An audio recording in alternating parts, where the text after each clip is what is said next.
So let's move on to the other line of scrimmage, offensive line, where the notable recent development here is George Fitzpatrick, the four-star offensive lineman from Colorado, coming on campus for a self-guided tour this weekend, which if you're listening to this a couple of days later, would be April 9th and 10th, I believe that would be. Mike, I know we don't really discuss him as much when talking about offensive line targets, but considering that he's paying his own way to come here from the Denver area, that seems like a little bit of an oversight as someone who seems to have serious interest in that we should be discussing here is where Notre Dame stands. So what do you think heading into this visit and what this can do for Notre Dame's chances? Yeah, I had a full article on him at blueandgold.com on Tuesday, so make sure you check that out. Use that promo code SPRINGBALL to get all of our access 1 month. A new monthly subscription lands you 4 extra months. Again, when you use that promo code SPRINGBALL. But his timeline seems to be pretty common with a lot of prospects. Take official visits, decide before senior year. He is taking an extra step in that he's taking all these self-guided tours. He was at Michigan not too long ago, Notre Dame this weekend. He was actually at USC last weekend. At least that's what he had told me. I'm not 100% sure if that trip was able to happen or if it fell through. But he's looking at a lot of these places to then determine which schools do I take official visits to. So I certainly like that approach. He is able to take these self-guided tours, so might as well do them on the weekend. So, Notre Dame's been a school that's a consistent factor for him ever since the Irish offered last July, I believe it was, and Quinn talks to him once a week. Jeff Quinn's just kind of a machine on the recruiting trail with his consistency.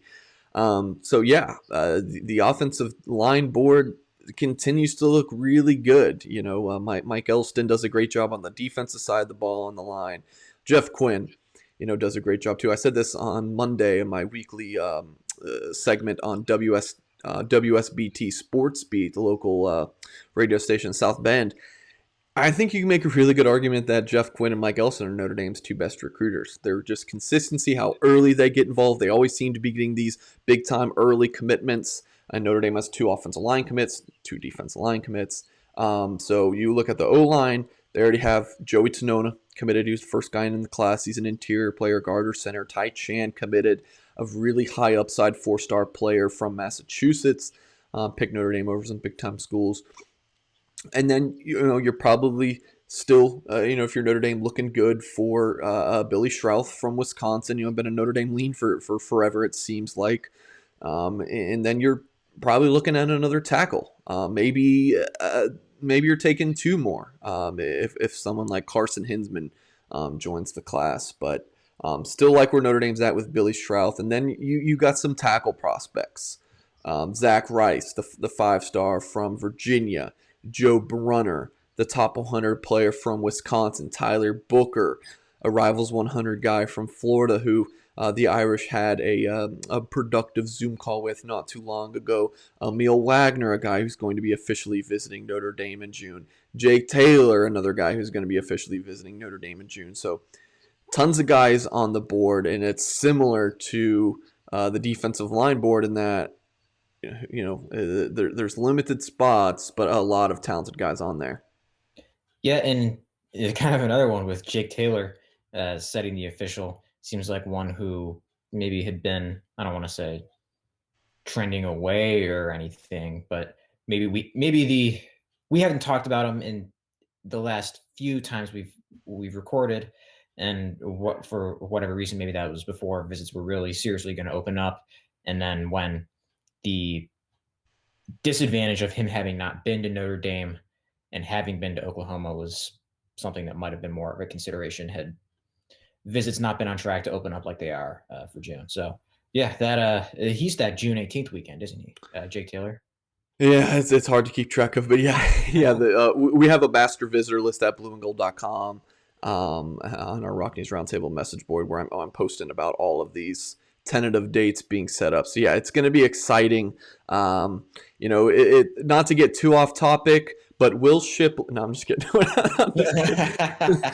Triggered people out there. But no, we have to mention them on every podcast. It's just what we do here at Pod Like a Champion. Other than promoting Joe Alt, of course. But yeah, my wife and I got married in June of 2018. When we set that date, it was before. Actually, that was the first year that spring summer official visits were going to be able to happen. And I remember I was covering Oregon State at the time and talking to my sources there, like, "Hey, is OSU even gonna little OSU, Oregon State, is OSU even gonna like use spring and summer official visits?" Like, no one really knew if those were going to be a big deal. So of course, every visit weekend turns out to be an anniversary weekend for me ever since this has happened. We just didn't know, so that's a besides the point kind of deal. But yes, big visit weekends in June, and my wife won't be happy because I'll be covering recruits, and I'll still make sure she's feeling some love. I'll make sure we take care of that. Recruiting reporter problems summed up right there. Right. Never stops.